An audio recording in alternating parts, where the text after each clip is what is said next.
Hello 11th, welcome you once again बच्चे। Last lecture हम लोगों ने पढ़ा था सब्सिडरी बुक्स के ऊपर। आज हमारा नेक्स्ट लेक्चर है बहुत ही इंपॉर्टेंट टॉपिक आपके सिलेबस का, दैट इज डेप्रिसिएशन। 8 नंबर का क्वेश्चन कंफर्म ही आता है डेप्रिसिएशन से, और बहुत अच्छा चैप्टर है, बहुत मजेदार चैप्टर है। आपको लगेगा अकाउंटेंसी में कि आपने कुछ रियल में कुछ अच्छा चैप्टर पढ़ा है। तो डेप्रिसिएशन, ज्यादा कुछ बात किए बिना स्टार्ट करते हैं कि डेप्रिसिएशन होता क्या है। बेटा ऐसा तो नहीं है कि ये वर्ड आपके सामने पहली बार आया है डेप्रिसिएशन, आप अच्छे से जानते हो डेप्रिसिएशन क्या है। किसी भी एसेट्स की वैल्यू में कमी होना with the passage of time या with the fluxion of time या फिर नॉर्मल वियर एंड टियर, वो सारी बात हम आपसे करेंगे। तो depreciation in single word means fall in the value of fixed assets. Depreciation का मतलब क्या होता है? Fall in the value of fixed assets, fixed assets की वैल्यू में कमी आना।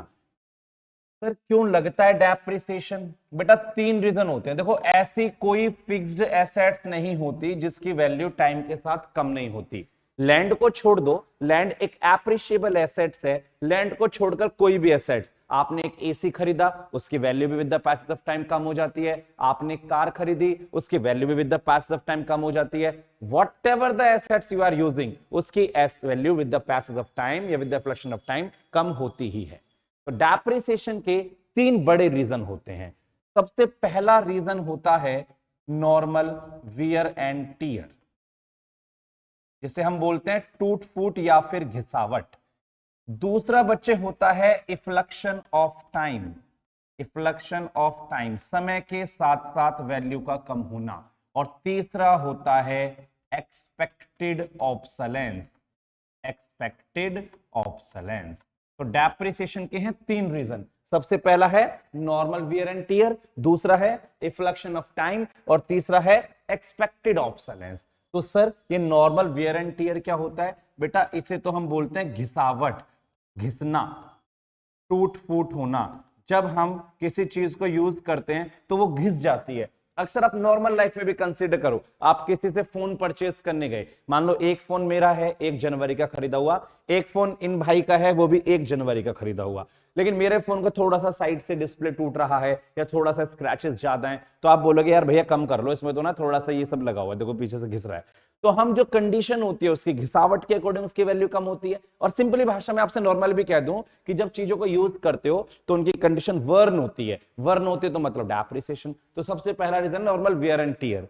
दूसरा बेटा होता है effluxion of time, due to passage of time. क्या ऐसा जरूरी होता है कि वैल्यू अगर आप यूज करो तो ही कम होगी? आपने गाड़ी खरीदी, नई गाड़ी, और भाई उसको आपने कपड़े पहना के अपने घर पे लाके गोडाउन में खड़ा कर दिया या गैरेज में खड़ा कर दिया, 3 साल आपने गाड़ी चलाई ही नहीं, क्या 3 साल में आपकी गाड़ी की वैल्यू कम नहीं होगी? बिल्कुल कम होगी। With the passage of time it is not necessary कि आप यूज करेंगे तो ही वैल्यू कम होगी। अगर आपने गाड़ी खड़ी भी रखी है तो भी डेप्रिसिएशन तो उस पर लगेगा ही लगेगा। तो दूसरी बात क्या है डेप्रिसिएशन की वजह? इफ्लेक्शन ऑफ टाइम। और तीसरा होता है बच्चे एक्सपेक्टेड ऑब्सोलेंस। एक्सपेक्टेड ऑब्सोलेंस का क्या मतलब है? Due to development of new technique. जब मार्केट में नई टेक्निक आती हैं तो पुरानी टेक्निक की वैल्यू खत्म हो जाती है। जस्ट लाइक जो नोकिया के साथ हुआ था। आपको पता है नोकिया कितना ट्रस्टवर्दी ब्रांड हुआ करता था अपने टाइम पर, लेकिन जब एंड्रॉइड फोन आए तो नोकिया को मार्केट से आउट कर दिया और नोकिया के फोनों को सबने पूछना बंद कर दिया। नहीं तो अगर आपसे 14-15 साल पीछे जाओगे ना तो सबके हाथ में नोकिया के फोन हुआ करते थे, and Nokia was the most trustworthy brand among the people. लेकिन अभी वो नहीं है तो उसकी वैल्यू क्या हो गई? कम। क्यों? क्योंकि न्यू टेक्नोलॉजीज डेवलप हो गई। जब नई टेक्निक आती है तो पुरानी की वैल्यू कम हो जाती है, उसकी वजह से वैल्यू गिर गई है। That is also cause of depreciation, जिसे हम क्या बोलते हैं? Expected obsolescence. तो प्यारे बच्चों डेप्रिसिएशन की है 3 वजह। सबसे पहले कौन है? नॉर्मल वियर एंड टियर, चीजों को यूज करने से उनकी वैल्यू कम होती है। दूसरा होता है इफ्लेक्शन ऑफ टाइम, समय के साथ साथ वैल्यू कम हो जाती है। आप यूज नहीं भी करेंगे तो भी आपकी गाड़ी खड़े खड़े उसकी वैल्यू कम होती रहेगी। And the last expected obsolescence, जब हम मार्केट में कोई न्यू टेक्नोलॉजी लेकर आते हैं तो पुरानी टेक्निक की वैल्यू खत्म हो जाती है। That is known as expected obsolescence. ठीक है सर। तो इसके बाद हम आगे बढ़ रहे हैं बेटा, अगली 3 बातें हम समझेंगे। अब 3 वर्ड आपको जानने हैं। डेप्रिसिएशन, जो आपने अभी अभी पढ़ा है, अमोर्टाइजेशन और एक होता है डिप्लेशन। डिप्लीशन, डेप्रिसिएशन, अमोर्टाइजेशन आपके सामने है 3 वर्ड। अभी आपने डेप्रिसिएशन पढ़ लिया। डेप्रिसिएशन किस पे लगता है? On fixed assets. किस पे लगता है? फिक्स्ड एसेट्स पे। कैसे fixed assets? Like plant and machinery, furniture, motor car वगैरह। डेप्रिसिएशन लगता है इन तरह की एसेट्स पे, plant and machinery, furniture, motor car. तो सर ये अमोर्टाइजेशन क्या होता है? बेटा अमोर्टाइज होती हैं intangible assets, kind of intangible assets वगैरह, ये अमोर्टाइज होती हैं। इनकी वैल्यू का कम होना, इनकी वैल्यू का कम होना डेप्रिसिएशन नहीं होता। जैसे गुडविल रिटर्न ऑफ होती है, गुडविल रिटर्न ऑफ होती है, या फिर आपको याद होगा मैंने आपको पढ़ाया था deferred revenue expenditure, deferred revenue expenditure, जिसमें आप लोगों का एग्जाम्पल था एडवर्टीजमेंट सस्पेंस, एडवर्टीजमेंट सस्पेंस या एडवर्टीजमेंट एक्सपेंडिचर। आपने एक नया प्रोडक्ट लॉन्च किया और उसके कंपेनिंग में आपने अच्छा खासा पैसा एडवर्टीजमेंट पे खर्च कर दिया।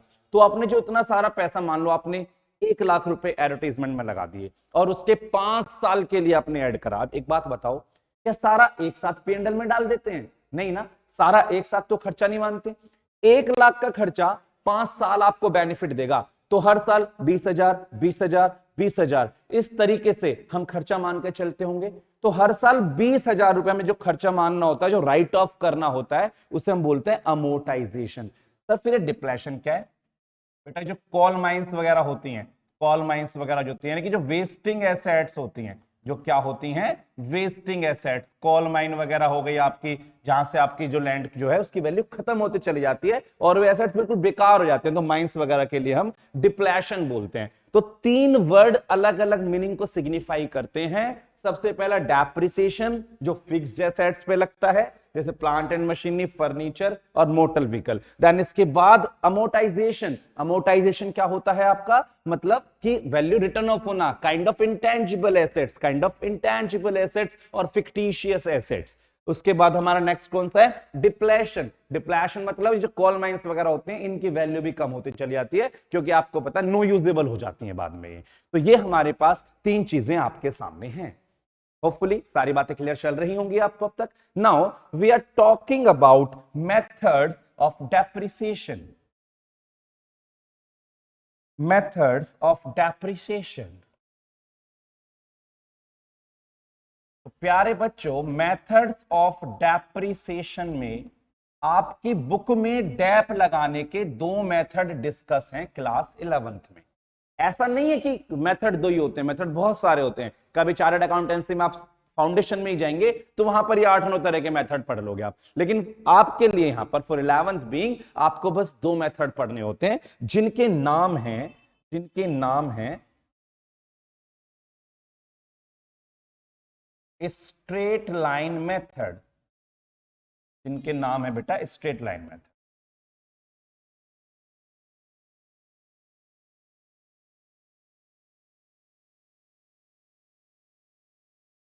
इस मेथड को हम SLM के नाम से जानेंगे। किस नाम से जानेंगे? SLM, straight line method. इसके बच्चे 2 नाम और हैं, इसके 2 नाम और हैं। एक है फिक्स्ड इंस्टॉलमेंट मेथड। क्या नाम है इसका? एक फिक्स्ड इंस्टॉलमेंट मेथड। सर कोई और नाम है? बेटा एक नाम और है, ओरिजिनल कॉस्ट मेथड। क्या नाम है? Original cost method.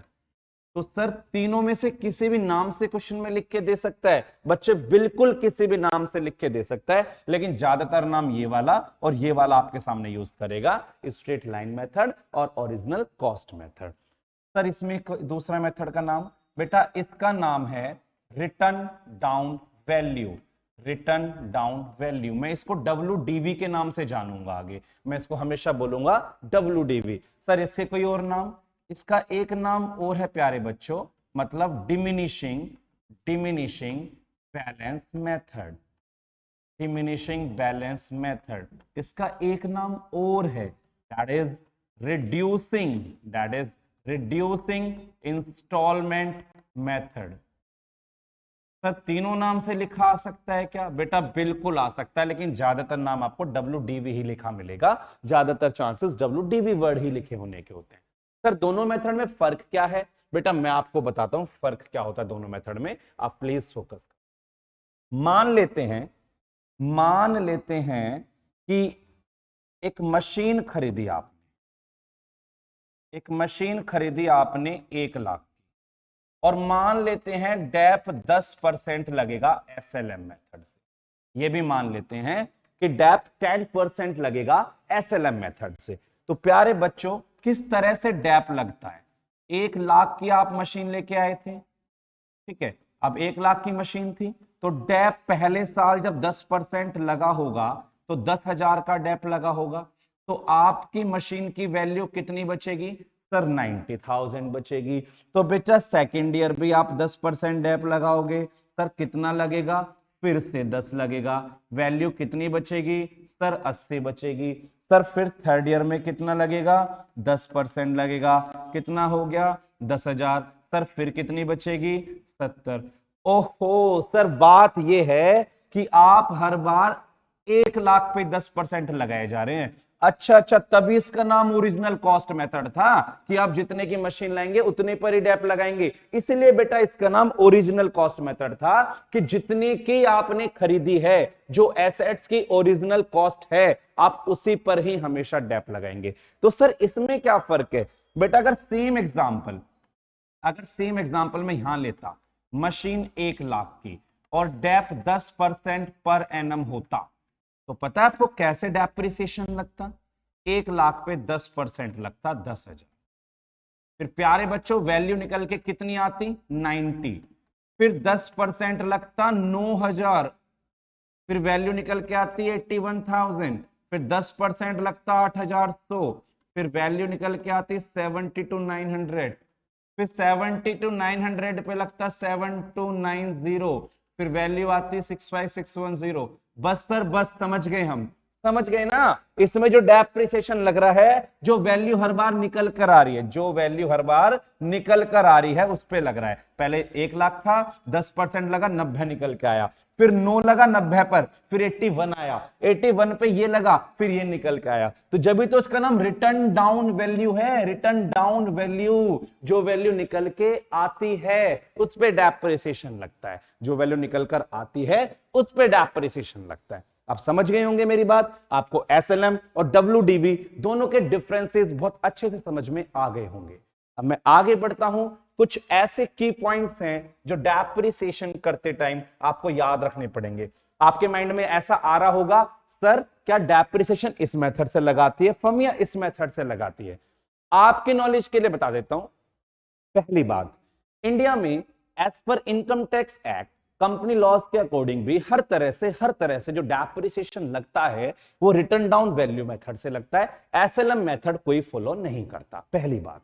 दूसरा, आप जब क्वेश्चंस करेंगे बुक में, तो किसी क्वेश्चन में डेप 15% होगा, किसी में 10% होगा, किसी में कुछ होगा, लेकिन ऐसा भी नहीं है। इनकम टैक्स के अकॉर्डिंग डेप्रिसिएशन के रेट अलग से गिवन है कि किन एसेट्स पर कितने परसेंट का डेप होता है, ठीक है? तो वो pre defined pre fixed rate ही जीवन में फॉलो होते हैं। अभी तो आप चाहे कुछ भी करिए, क्योंकि we are learning accountancy, we are not working on laws, we are not working on income tax concept, बस अभी हम सीख रहे हैं। तो whatever the rate is given in the question, we would follow the same, हमें कुछ नहीं करना है। और यहां पर आपको मेथड बताया जाएगा कि आपको कौन से मेथड से क्वेश्चन करना है। तो आपके माइंड में ऐसा नहीं है कि which particular method we have to use और not. It's okay. So we are moving further with the next thing. तो आपके सामने ये बेटर समझ में आपको पिक्चर आई होगी मेरी, मेथड्स ऑफ डेप्रिसिएशन। अब बच्चे मैं कुछ ऐसे की पॉइंट्स लिखूंगा जो हर एक क्वेश्चन को करते टाइम आपके माइंड में रहने चाहिए। तो फोकस करते रहेंगे आप मेरे साथ। देखिए जी, की पॉइंट्स, ये बिल्कुल वो की पॉइंट्स हैं जो एकदम आपके लिए इंपॉर्टेंट हैं। सबसे पहला, cost of assets includes all expenses which are made on assets before it is put to use। Sir थोड़ा सा हिंदी में डिफाइन कर दोगे क्या? बात समझ में तो आ गई है, लेकिन थोड़ा सा अच्छे से क्लियर कर दो। बेटा लिख देता हूं, एसेट्स को यूज करने से पहले उस पर इनकर्ड सभी एक्सपेंसेस उसकी कॉस्ट में इंक्लूड होते हैं। ओके सर, समझ में आ गई है बात।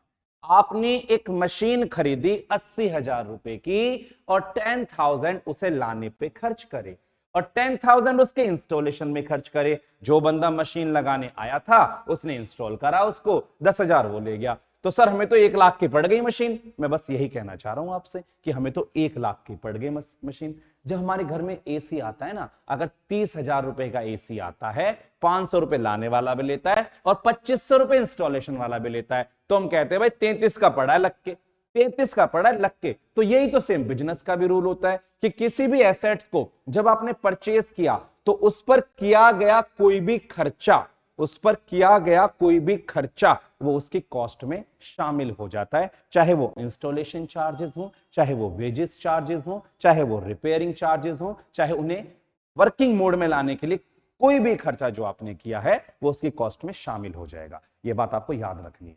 एक दूसरी बात साथ में सुनना, यूज करने से पहले तक के खर्चे। अगर आपने इंस्टॉल कर दिया, मशीन काम करी और 6 महीने बाद आपने उस पर खर्चा किया रिपेयर पर, वो नहीं आएगा मशीन के कॉस्ट में। वो तो रिपेयर तो चलते रहते हैं, लेकिन यूज करने से पहले कोई रिपेयर कराया, मशीन खरीदी और उस पर रिपेयर कराया, वो आपकी कॉस्ट में शामिल हो। ये आपको याद रखना है ना बच्चे? ठीक है सर, पहला पॉइंट हमें समझ में आ गया। दूसरा पॉइंट बेटा, बिफोर चार्जिंग डेप्थ, डेप्रिसिएशन लगाने से पहले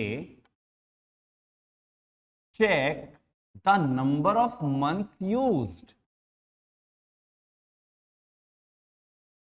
check the number of month used. आप ये चेक कर लो कि एसेट्स कितने महीने यूज हुई है। सर ये बात हम समझे नहीं थोड़ा, बेटा मैं समझाता हूं आपको। पहली बात, आप चलो एक चीज और बता दो, उसके बाद में बात करूंगा। तीसरा point, depreciation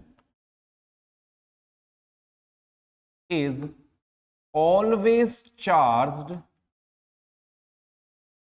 at the end of the year।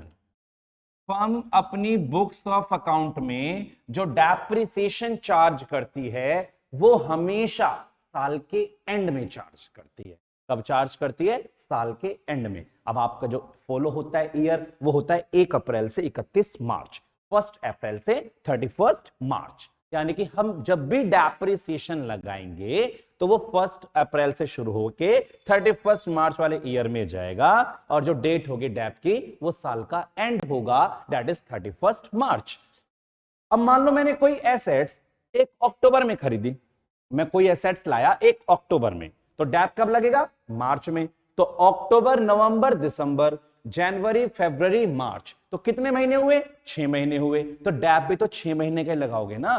तो अगर आपने किसी एसेट्स को पूरे साल यूज किया ही नहीं है, पूरे साल यूज किया ही नहीं है, तो आप उस पर डेप्रिसिएशन पूरे साल का कैसे लगा सकते? तो आपको जब अपने माइंड में जो बात रखनी वो क्या है कि डेप लगाने से पहले नंबर ऑफ मंथ चेक कर लो कि कितने महीने का डेप्रिसिएशन एसेट्स पे आपको लगाना है। आप समझते हैं मेरी ये बात? हाँ सर, आ गई है बात। अगली बात,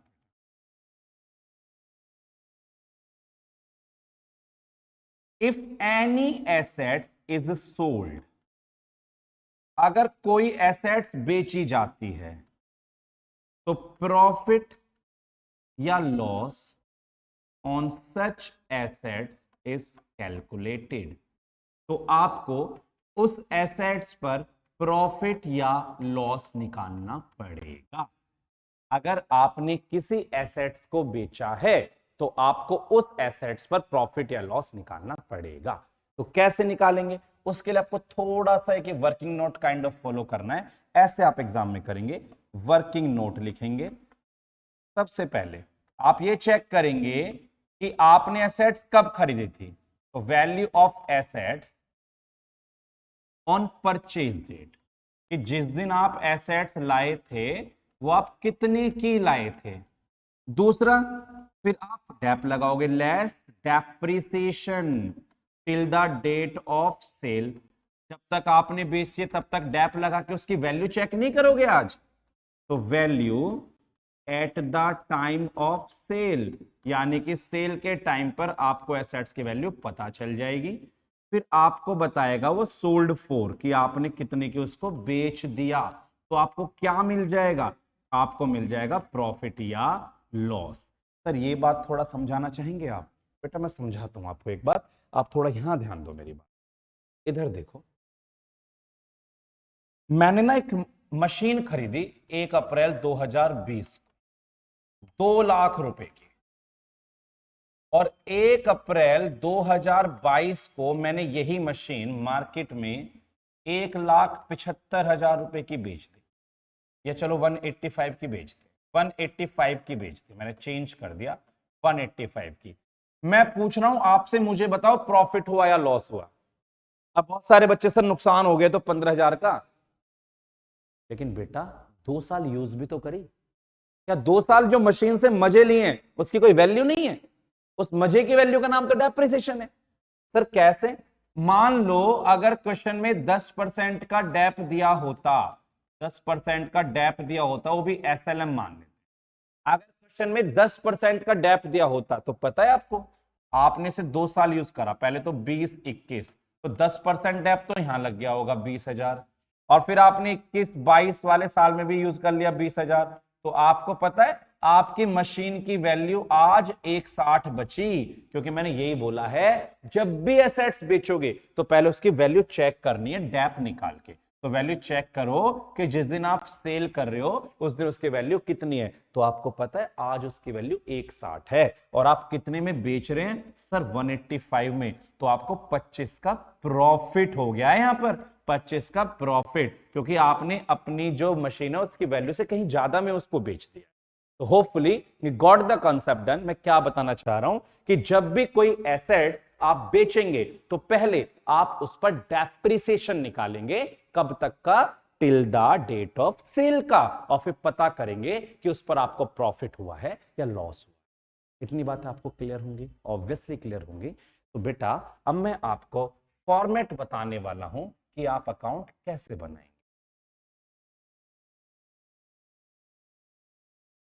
फॉर्मेट ऑफ एसेट्स अकाउंट। तो ये फॉर्मेट आप ठीक से समझना, क्योंकि इसी पर आपकी चैप्टर की पूरी अकाउंटिंग बेस्ड है। बेटा आप पहला कॉलम बनाएंगे डेट, एक कॉलम बनाएंगे पर्टिकुलर्स, एक कॉलम बनाएंगे अमाउंट, फिर से एक कॉलम बनाएंगे डेट, एक कॉलम बनाएंगे पर्टिकुलर्स, और फिर रुपए। ये आपकी क्रेडिट साइड होती है और ये आपकी डेबिट साइड। फिर आप अपनी एसेट्स का नाम लिखेंगे। मान लो आप मशीनरी अकाउंट बना रहे हैं तो आप यहां पे लिखेंगे मशीनरी अकाउंट। ठीक है प्यारे बच्चों, इतनी बात ओके।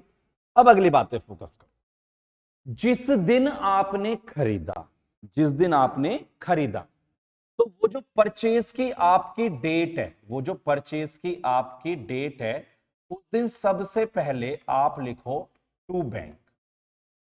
फर्स्ट नंबर या सेकंड नंबर, में नंबर इसलिए मेंशन कर रहा हूं क्योंकि बेटा क्वेश्चन में ना 2-2 3-3 मशीन भी आएंगे। क्या आएगा? एक इस दिन खरीदी, एक उस दिन खरीदी।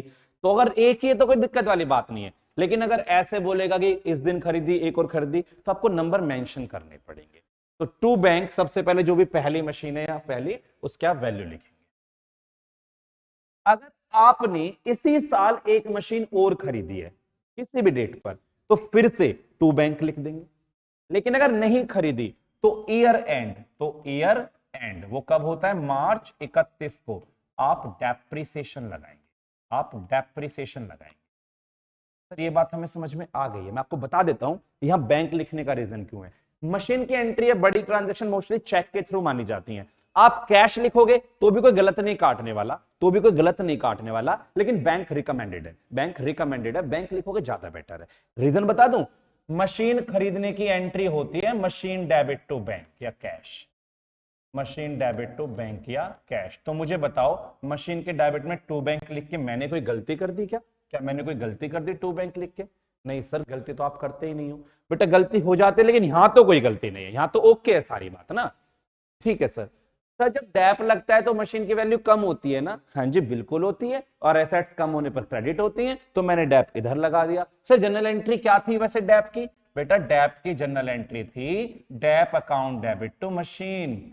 ओहो सर, तभी मशीन के क्रेडिट में बाय डैप आप लिख रहे हैं। यस बच्चे, अगर मेरी वही वाली मशीन यहां पर होती जो कितने की थी, अभी 1 लाख की थी, तो मैं यहां पर 1 लाख लिखता और यहां पर डैप लगाता 10,000, और आपको पता है मेरा बैलेंस सीडी निकल के आता। फिर क्या बचता? Balance CD, closing balance 90,000। हाँ सर, हाँ सर, ये बात हमें समझ में आ गई है। और इस तरीके से मेरा पहला साल पूरा हो जाता, इस तरीके से मेरा पहला साल पूरा हो जाता। तो कोई मुश्किल काम नहीं है, टू बैंक लगाओ, डैप लगाओ, सीडी बना दो। सीडी नेक्स्ट ईयर में अप्रैल 1 को बन जाएगा बैलेंस बीडी। नेक्स्ट ईयर में अप्रैल 1 को बन जाएगा बैलेंस बीडी। अब फिर से आप क्या लगाएंगे? To bank. अगर कोई एडिशनल परचेज आपने किया है, अगर आपने परचेज किया है तो फिर से टू बैंक लगा देंगे। सर इसके बाद क्या करेंगे? बेटा इसके बाद फिर से साल का एंड आएगा, साल का एंड मार्च 31 को आता है, और फिर से आप क्या करेंगे? डैप। सर दोनों पे लगाएंगे क्या? बेटा जितनी भी मशीन उस दिन आपके पास होती है, 2 3 4 5 जितनी भी होती हैं, सब पे डैप लगाना। बस ये चेक करना कि वो मशीन आपने कब खरीदी थी, क्या वो 1 अप्रैल से आपके साथ थी या आप बाद में लेकर आए थे उसको, बस ये चेक कर लेना। डैप तो लगेगा ही लगेगा, डैप में तो कोई टेंशन है ही नहीं। हाँ सर समझ रहे हैं। और फिर यहां बच जाएगा बैलेंस सीडी, फर्स्ट का भी और सेकंड का। तो इस तरीके से हमारे 2 साल पूरे हो जाएंगे। एग्जाम में सर कितना बड़ा क्वेश्चन करना होता है? बेटा मैक्सिमम 3 साल की बातें करता है। आपके बुक में बस एक ही क्वेश्चन है जो 4 साल का है, अदरवाइज ऐसा होगा नहीं। ठीक है सर, नेक्स्ट ईयर आ गया, अप्रैल 1 आ गया। सर कल का क्लोजिंग फिर से ओपनिंग तो बनाना ही पड़ेगा ना सर? तो बेटा बनाएंगे ना, हमने तो मना किया ही नहीं है आपको। ये दोनों एसेट्स हमने लिख दी हैं, तो दोनों के बैलेंस बीडी लिखती है। सर अब बेटा अब थोड़ा सा ध्यान देने की जरूरत। क्वेश्चन कभी कभी आपसे बोलेगा कि हमने एक मशीन बेच दी। देखो ये बैलेंस कब है? अप्रैल 1 को है। वो आपसे कहेगा कि 30 जून को, इसी साल 30 जून को ये पहली वाली मशीन आपने बेच दी। ये पहली वाली मशीन 30 जून को आपने बेच दी। आप मुझे ये बताओ आपने कितने दिन यूज करी? सर अप्रैल यूज करी, मई यूज करी, जून यूज करी, 3 महीने यूज करी ना। तो क्या 3 महीने का डैप मुझे लगाना चाहिए? नहीं लगाना चाहिए? लगाना चाहिए ना। तो जब वो बोलेगा कि इस दिन बेची, तो पहले, सबसे पहले मैं सेल के टाइम तक का डैप लगाऊंगा। यहां जो भी सेल की डेट होगी सबसे पहले मैं बाय डैप लगाऊंगा उस साल में सेल तक। कहां तक? सेल तक। अगर ये आज ही बेची होती, 1 अप्रैल को ही बेची होती, तो मैं ये वाला डैप नहीं लगाता। लेकिन इस साल मैंने कुछ पीरियड उसको यूज किया, मैंने कुछ पीरियड उसको यूज किया, तो इसलिए मैंने यहां पर डेप्रिसिएशन लगाया। फिर जितने में मैं बेचूंगा, जो मेरे पास पैसा आएगा बाय बैंक, जो भी सेल प्रोसीड आई है, जो भी बेच के पैसा आया है, वो बाय बैंक सेल प्रोसीड के लिए और उसके बाद मुझे निकल जाएगा प्रॉफिट एंड लॉस। अगर मुझे लॉस हुआ है तो मैं इस साल लिखूंगा लॉस ऑन सेल, अगर मुझे प्रॉफिट हुआ है तो बेटा मुझे इस साइड लिखूंगा मैं to P&L, profit on sale. ओहो सर ये कॉन्सेप्ट थोड़ा बड़ा जाएगा बेटा, ये आपको क्वेश्चन में बेटर पता चलेगा जब मैं आपको प्रैक्टिकली कराऊं। ठीक है सर कोई दिक्कत नहीं है फिर तो। फिर अगर कोई और परचेज करिए तो सर, तो बेटा फिर से लिख दो टू बैंक, थर्ड नंबर। और साल के एंड में सर, बेटा साल के एंड में तो वही काम जो हर बार होता है, आप डैप लगाओगे जो भी आपके पास रिमेनिंग एसेट्स हैं, और क्या बच जाएगा, बैलेंस सीडी। और ये बैलेंस सीडी नेक्स्ट ईयर क्या बन जाएगा, बैलेंस बीडी। तो प्यारे बच्चों ये एक हमारा टोटली फॉर्मेट है कि हम डेप्रिसिएशन में किस तरीके से अकाउंटिंग करेंगे। सिर्फ एक छोटा सा एग्जांपल हमारा लास्ट होगा आज का, जिसमें मैं आपको डेप निकालना बताऊंगा अगर डेप नहीं दिया है तो। पहली बात, आपके जब एग्जाम में क्वेश्चन आएंगे तो आपको ये वाले क्वेश्चन नहीं आते हैं, वहां तो डेप वगैरह सब दिया होता है, लेकिन आपकी बुक के जो पहले 3-4 क्वेश्चन हैं इस साल के, वो इसी चीज पर बेस्ड है कि हम एनुअल डेप कैसे निकालें। तो बच्चे लास्ट कंसेप्ट की तरफ हम जा रहे हैं, लास्ट 5 मिनट्स हमारे बचे हुए हैं, तो एक बार चेक करेंगे हम। देखिए एग्जाम्पल, एक्स लिमिटेड ने एक मशीन खरीदी, एक्स लिमिटेड परचेज्ड अ मशीनरी ₹4। ये मशीन बेटा इन्होंने 10 लाख की खरीदी। इसकी रेजिडुअल